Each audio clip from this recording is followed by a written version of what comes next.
¿Qué pasa a todos? Soy Adam. Bienvenidos de nueve a fouled out. I am 100% sure that I just butchered that, but I am recording live in a hotel room in beautiful San Luis Potosi, Mexico. We mentioned on the last episode of the pod that I was going to be traveling for work this week, so we didn't really know what form the pod was going to take, and I think the pod is taking one of the weirdest forms that we have seen so far in the history of the podcast. It is just going to be me today. I have been traveling all day. I got to Mexico, ate my approximate body weight in street tacos, and then came back to my room to watch the end of the Buffalo Bills and Atlanta Falcons game, a game that it did not seem like the Buffalo Bills had any interest in winning, and a game that I am extremely excited about because that means that the New England Patriots, the six-time Super Bowl champion New England Patriots, are now in first place in the AFC East for the first time in forever. And we're 6 weeks into the season, starting to make me think that a lot of different things might be possible this season. But I am recording in a hotel room on my Bluetooth headphones. One of my headphones is not working, so I apologize for any quality issues that the podcast may have this week. I'm also kind of on one because Matt and I played each other in fantasy football this week, and I was down 44 points coming into today, and Bijan Robinson just absolutely went ham on the Buffalo Bills to help me win that matchup with Matt. So texting back and forth with him, it is somewhat reminiscent of the very famous D'Angelo Williams game on this podcast. If you guys haven't heard that story, I was playing Matt in fantasy football maybe 6 years ago. And it was the year that Le'Veon Bell was holding out for his contract. So Pittsburgh had the first Monday Night Football game of the year and started D'Angelo Williams.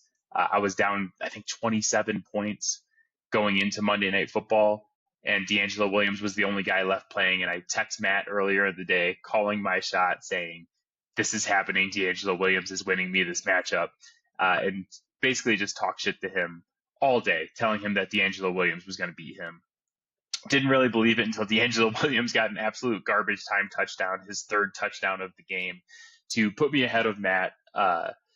So, winning fantasy football games, always fun. It feels a little bit better when you beat your co-host of your podcast. It feels even a little bit better than that when you are down 44 points and Bijan Robinson goes absolutely ham because Josh Allen did not help me basically at all. He kind of just picked up the rest of the points. But Bijan, love you, baby. I won my fantasy championship with him last year, made sure to draft him this year with the second overall pick, and I was preaching him as the first overall pick, and it has paid back in spades. I love having Bijan Robinson on my fantasy team, especially on days like today where he puts up 30-plus points in half-point PPR.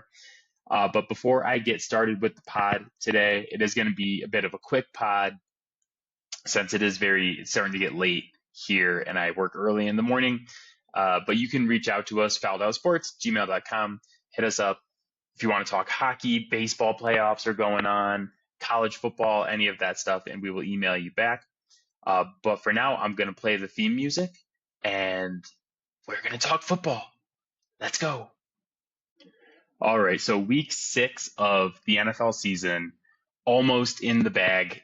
Currently, the Commanders are leading the Bears 24-16 in the fourth quarter of their Monday Night Football game, the second of 2 this Monday. And then we will have wrapped up 6 weeks of football. We are 1/3 of the way done, which is extremely depressing.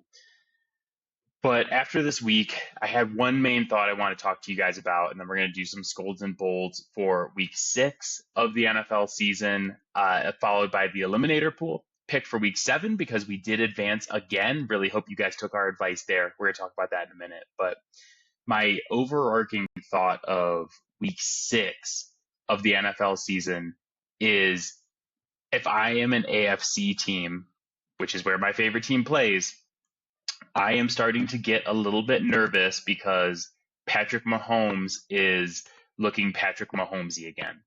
And when I say he's looking Patrick Mahomesy, I mean that this dude is back to playing at an MVP level, doing all of the Patrick Mahomes things. And the Chiefs have been a very good team and been a Super Bowl contender, obviously, over the last couple of years, with him not playing at this high of a level, at least statistically. And now he's starting to be back at that Patrick Mahomes level that we have all come to expect from him. So currently, he is on pace to have a season of 4,290 passing yards, 31 passing touchdowns, and 6 interceptions, 630 rushing yards, and 11 rushing touchdowns. So the passing stuff, not as gaudy as what we saw from early Mahomes in that Kansas City Chiefs offense with Kelsey and Tyreek and all those guys. But you put those rushing stats in there and look at the totality of that, and it's pretty freaking ridiculous. For example, Josh Allen, who was the MVP of the league last season, and the guy that everybody, including my co-host Matt, is saying this is the new number one quarterback. He's the best quarterback in the league now. He's the number one quarterback. Like Matt and I just did our rankings, I think 2 weeks ago for quarterbacks, and he put Josh Allen number one over Patrick Mahomes. So Josh Allen, his MVP season last year, 3,731 passing yards, 28 touchdowns, 6 picks, 530 rushing yards, and 12 rushing touchdowns. Let's hear that again. So Patrick Mahomes is on pace to have more passing yards than Allen had last year, more passing touchdowns than Allen had last year, the same amount of interceptions that Allen had last year, more rushing yards than Josh Allen during his MVP season, and one less rushing touchdown. He's on pace to have a better season than MVP level Josh Allen had last year. And I think if you're looking at what he's doing right now with the limited weapons that he's had so far this season, with Xavier Worthy being out and Rashee Rice being suspended, that I would start getting really, really nervous if I was a fan of like Buffalo, who cannot stop anybody, or God, like who is even a contender in the AFC right now? I think that's the problem, is like the Buffalo's 4-2 now. Patriots are 4-2. They're in first place in the AFC East. And I wouldn't necessarily say they're a contender yet, although Drake May has certainly played like he is the second best quarterback, or maybe even the best quarterback in the AFC. Like he has played out of his freaking mind. And we're going to talk about him in a little bit, but I don't think the Patriots are good enough to be contenders yet. The Colts are the best team in the AFC. I'm picking against them in the first round of the playoffs with Daniel Jones. The Jags? Are we picking the Jags? The Chargers? The Chargers, who are very, very clearly going to charge in the playoffs like they always do. Like Denver has not looked as good as we expected Denver to be. The Ravens are a total shit show, and Pittsburgh is probably going to win that division and be, 10-7 and also get knocked out in the first round of the playoffs. So I honestly, right now, if I was gambling, I would be picking the Chiefs and this version of Patrick Mahomes to come out of the AFC yet again, which is insane because they've been to, like, what has it been? 5 of the last 6 Super Bowls, or 6 of the last 7 at this point. And I'm sad to say it, man, but I really don't see which one of these teams is going to step up and stop them, unless it's my team. And I love my team. I love the way they're playing. I'm super into it. Drake's been amazing, but like my team just keeps doing stupid shit every single week, and they just don't have the talent level to be a true contender right now, unless Drake can just keep on this exponential growth path and just become more and more amazing. But I just think it's hilarious how we talked a week ago about how everybody is putting Josh Allen ahead of Patrick Mahomes now, and people are also saying, oh, Lamar Jackson ahead of Patrick Mahomes.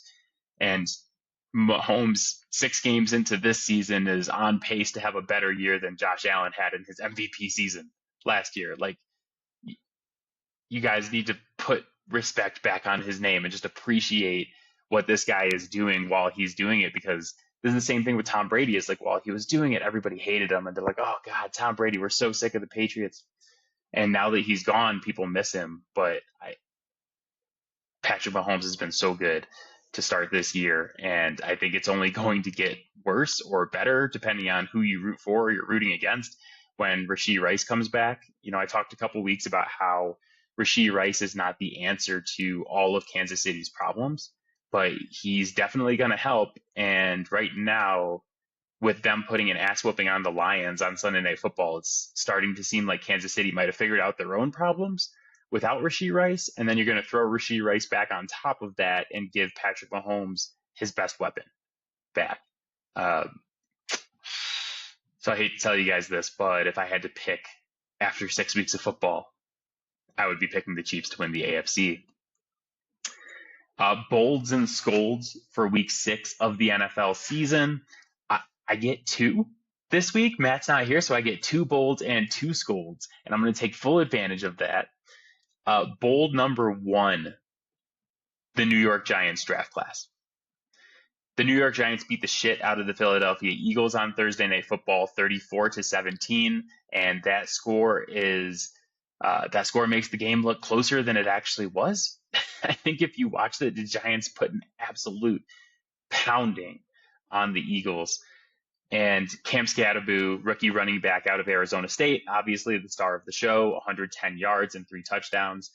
People have just been going crazy. It's like Skattebo mania, especially in New York. And, I see why. The dude is absolutely magnetic. He is super fun off the field, and then he's amazing on it. Like, this dude is probably going to have like a 3 or 4 year peak starting like right now. He's going to have like a 4-year career because he doesn't seek contact. He is the contact. Like, you are getting out of his way. He is finishing runs and he is absolutely pounding dudes. And you saw it on Thursday Night Football. And I had a blast because he's on my fantasy team, the one that I mentioned earlier in the podcast, beat Matt this week.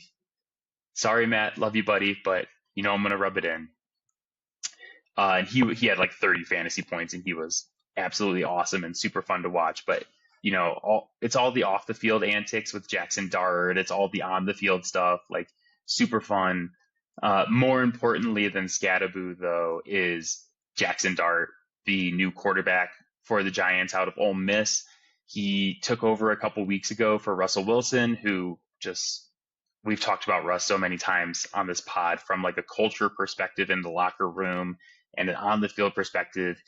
He is just awful at this point. And you saw Neighbors go down with an ACL tear, and then Jackson Dart come in, and still this team's swagger, this team's performance has completely turned around. I know they had the shitty loss to the Saints, but just from a culture perspective and from an attitude perspective, this is a completely different team with Jackson Dart. And as a Pats fan, we started to see this with Drake May last year when he took over for Jacoby Brissett. It was just like, oh shit, like look, we saw the flashes before anybody else did. And a lot of people wanted to deny the flashes were there because they are Boston haters and they don't want to see the Patriots succeed, which I talked about last week. I can't believe that some of you would not want to see the Patriots succeed after having the best 20-year run in the history of sports. Why would you not want to see that again? It was awesome. I really enjoyed it. We should do it again right now with Drake May. But I feel like it's kind of similar with the New York Giants, where people don't like New York sports. They don't like New York fans. They don't necessarily want to see the Giants succeed. And I am one of those people who doesn't necessarily want to see the Giants succeed, but I have to call a spade and say that I've been extremely impressed by Jackson Dart so far in his young career. And it's not like the stats are needed to back it up. It's the attitude, the swagger, the guys believing in him, him being a leader, obviously, in that locker room. Like, the guys love him. He's electric. He can run. He's been a ton of fun to watch. Like, the Giants are like a super fun team to watch right now with Jackson Dart and Cam Skattebo, even though they're not a team that I like because of what they did to my team in multiple Super Bowls. But it is undeniable that the two of them are already changing the culture of that team. They probably have saved Brian Daboll and Joel Shane's job, which coming into the season you might have thought was completely impossible, but they probably saved both those guys at least for one more year. And then you have Abdul Carter, who hasn't really shown what we expected out of the guy that many of us, including myself, had as the best player in this year's NFL draft class, but I still think that he is going to pop at some point. And like he doesn't have the stats to back it up, but if you watch Giants games and the way that they're using him in very unique situations and very unique ways that you don't necessarily see an edge rusher used. So that's super interesting. I think the stats will come with him, but it's undeniable. Like if you got your future quarterback, then your draft class is already a hit. Like last year's Pats draft class, outside of Drake May, is absolutely horrible. Like most of those guys aren't even on the team, and it's only been a year. But that draft class is still a massive, massive success because we got Drake May, a franchise quarterback and one of the best quarterbacks in the league already. And I'm sure that that's how Giants fans are going to feel about this. But like to put Scadaboo on top of that, who he may not be around for a long time, but God damn it, he's here for a good time and he's going to help change the culture while he's here. Like that's super fun. And then I expect Carter to pop, and we'll see what else they got in this draft class. But bold for that draft class, because I really felt like it was the Jackson Dart Cam Scadaboo combo that has switched the culture of this team and led this team to this massive victory over Philly, which is like the best win the Giants have had in years. And I know their fans are super duper pumped, and I'm not super excited about that part, but like I said, I calls them like I sees them, and they deserve a bold number 2, my boy, Carolina Panthers running back Rico Dowdle. Rico got revenge on his former team, the Dallas Cowboys, this week to the tune of 239 yards from scrimmage and a touchdown. That goes with his game from last week, where he had 234 yards from scrimmage and a touchdown. So back-to-back 200-plus yard games for Rico Dowdle. The rest of the NFL combined has one game of 200-plus yards this season. So Rico doubling the rest of the league combined in his 2 starts since Chuba Hubbard has been injured for the Carolina Panthers. We talked about Rico a lot on the pod last year because one of my bold predictions for the season was that he would run for over 1,000 yards, or he'd have over 1,000 total yards after not doing it one time in his 4 years at South Carolina in college. And he ended up having 1,300 total yards, I think only 5 touchdowns, but he unfairly took the blame for a lot of Dallas's issues last year, especially the fact that Dallas really did not have a good run game last season. They're like, oh, it's Rico Dowdle's fault. And he was a free agent. Dallas did not even attempt to bring him back because they're like, yeah, they kind of ran him out of town. And Matt and I joked a ton last year about how Dallas was basically going to draft Ashton Jeanty and then blame everything on Rico Dowdle and be like, yeah, we're fine. Look, we got a new running back. So this had to feel really good for Rico after like getting basically run out of Dallas after having a fantastic season that nobody thought you were going to have, except for me, the guy who hosts this podcast. So I get him right sometimes. And then you go to Carolina, like the only offer you get is to be a backup running back at Carolina behind Chuba Hubbard, who just got a huge payday from the Panthers. Hubbard's hurt. You come in 234 yards, like holy shit, massive game. And then you come back next week against your former team and do it again with more yards, 243 yards this time.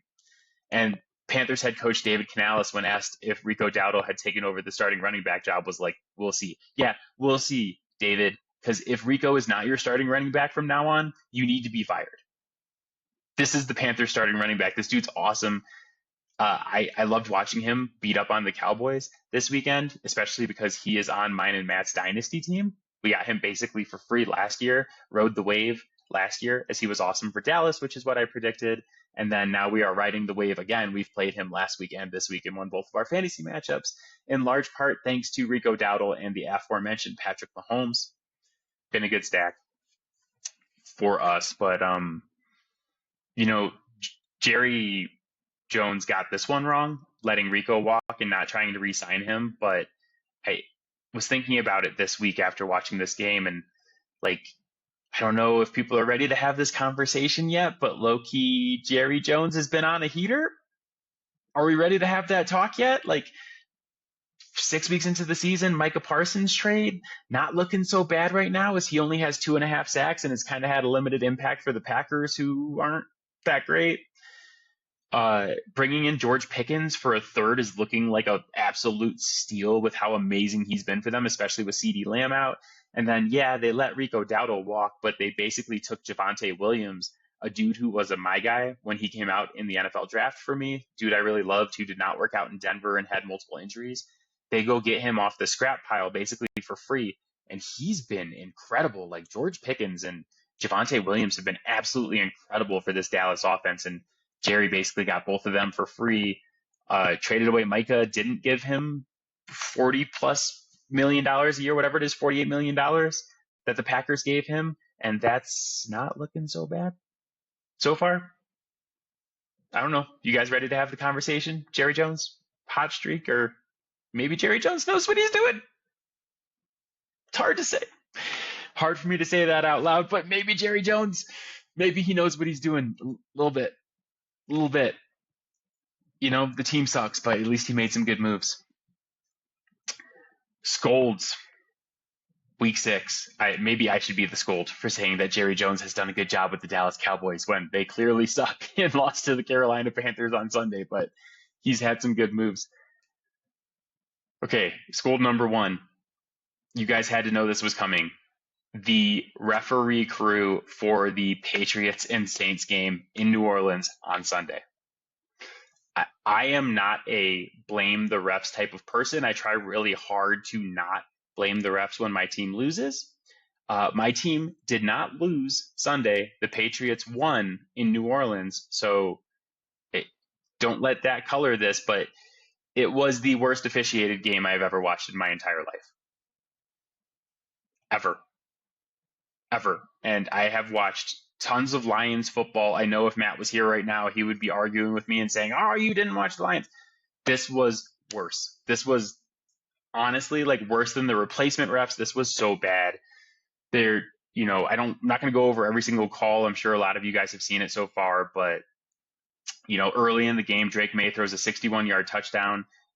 The Patriots special teams, the PAT team, comes on to kick the PAT, and before they can snap the PAT, the ref throws a flag, and they call it back because of phantom offensive pass interference on Stephon Diggs, who was within 5 yards of the line of scrimmage and had absolutely no bearing on the 61-yard touchdown. So it comes all the way back. The Patriots go score again anyway, but baffling call. And then later in the game, there's a sequence where Drake May throws a bomb to Stephon Diggs, who's called for another pass interference call, a phantom call that, like, you watch the replay and it's like, okay, there's absolutely nothing there. So then Drake lines up and throws another bomb, this time to Mac Hollins. Mac Hollins very clearly interfered with by the defender. Absolutely no call there. Vrabel had to challenge multiple calls for the refs to go back and get them right. The refs gave the Patriots some makeup calls, which is not something you should do, but it was just like more shitty calls to help the Patriots move the ball down the field after they clearly screwed them. But like, I know that's in favor of my team, but that's also a stupid thing to do. That's a thing shitty refs do. And it was bad. And let me tell you, I was on one on Sunday. I feel bad for my poor mom who had to sit with me and watch that because I was not happy in the moment. And thank God the Patriots won, man, because the refs really tried to steal that one from them. And I think it just goes back to something I talked about last week with the New England Patriots after they beat the Buffalo Bills, is that Vrabel has really infused this team with that, like, never say die, never give up type of DNA, where there were so many opportunities for the Patriots to lose their shit on Sunday against the Saints with all these horrible calls. And they never did. They kept going. They kept making plays. And they pull out this game that, honestly, the vast majority of teams in the NFL would have lost. You put almost any team in the NFL in those circumstances. Like, I know the Saints are bad, but they are a professional football team.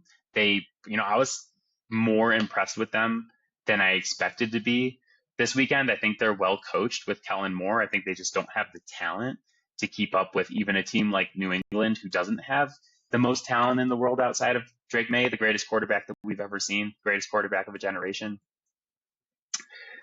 But I think the vast majority of teams lose that game, and for the Patriots to have the mental fortitude, the Buffalo Bills game, they could have fallen apart so many times, never did. This game, so many opportunities to fall apart. I was falling apart in my parents' living room. I couldn't believe it. I was stunned. I can't imagine being on that field and going through that. and just lining up the next play and just being like, you know what, we're going to do it again.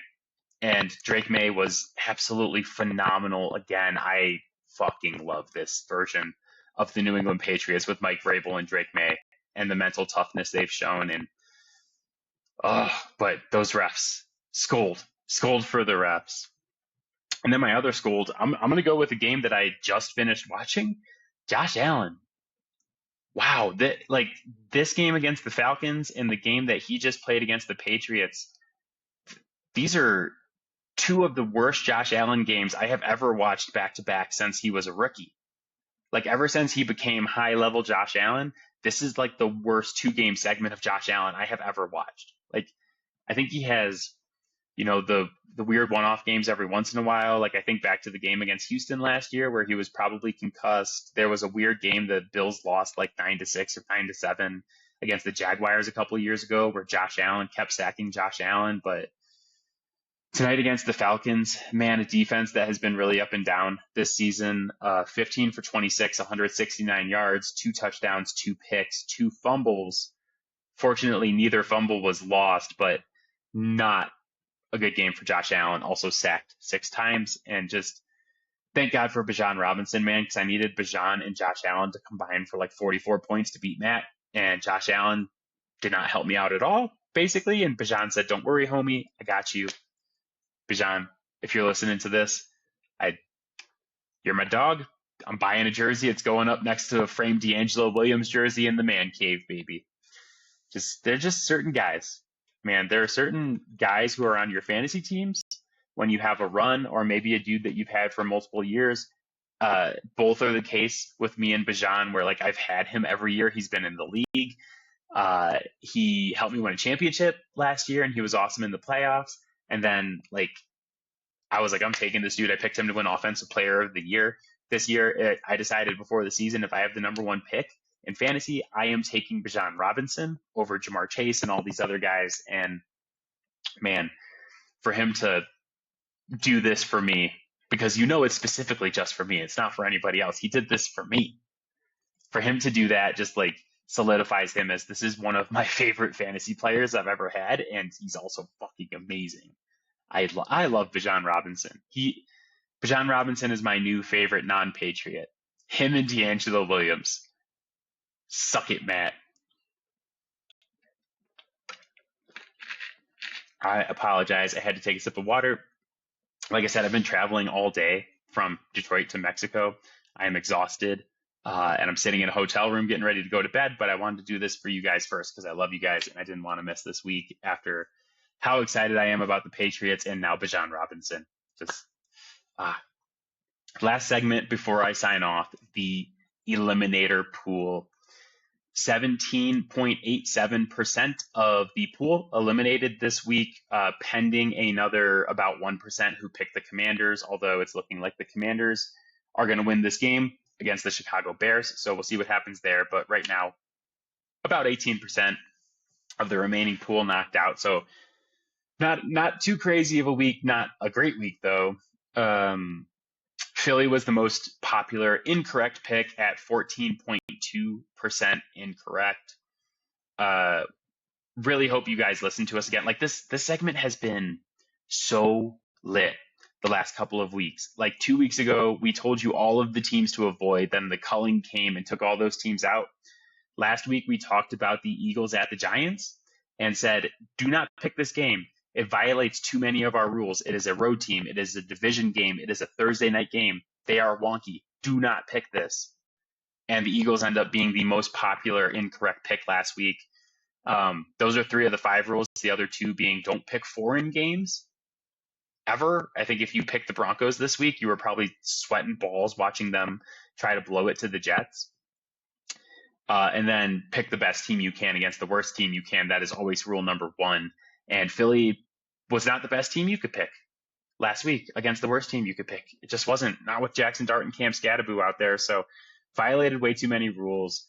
We talked about picking the Packers. The Packers win. They carry 43% of their remaining pool into this week. We did end up switching our pick from the Packers to the Rams. We said that if Joe Flacco started for the Cincinnati Bengals, that we were going to switch to Rams over Ravens. Packers win, Rams win. whichever one of those picks you went with was a good pick. You're welcome. If you listen to us so far this year, you are on to week 7 with us. And there are some options for week 7. The trap game I'm going to tell you not to pick is Thursday Night Football, Steelers at Bengals. It violates all the same rules as the Philadelphia Eagles just violated. Don't do it. Like 15% of our pool is already picking the Steelers for next week. Do not pick that game. If you listen to this podcast, do not pick the Steelers. I am warning you. That said, there are 2 games to pick from, in my opinion. We have Kansas City Chiefs and the aforementioned Patrick Mahomes, who is back to playing at an MVP level at home for the Raiders. That does violate one rule. It's a division game. But the other game we have violates a rule as well. It is the New England Patriots at the Tennessee Titans, the Mike Vrabel revenge game against the team that fired him. I do think the Patriots will win this, but I don't want to pick it just because the Titans just fired Brian Callahan today, which, like, a firing in any job, in any field, has never been as deserved as Brian Callahan being fired by the Tennessee Titans. So good riddance to him. But sometimes we see it when a new coach comes in, that there's like a new coach bump and the game ends up either being closer or that team that fired their coach ends up winning. And there's a little like juju, like some mojo, some juju there that I don't love. So we're going to go with Mahomes. You know, over the course of the last 8 years or however long he's been in the NFL, it's been a pretty good proposition to just pick Patrick Mahomes. So we will take the Kansas City Chiefs at home for the Las Vegas Raiders. Already cleared it with Matt, so don't worry about that. We're on the same page. That is the pick for week 7. But for now, that is it for me.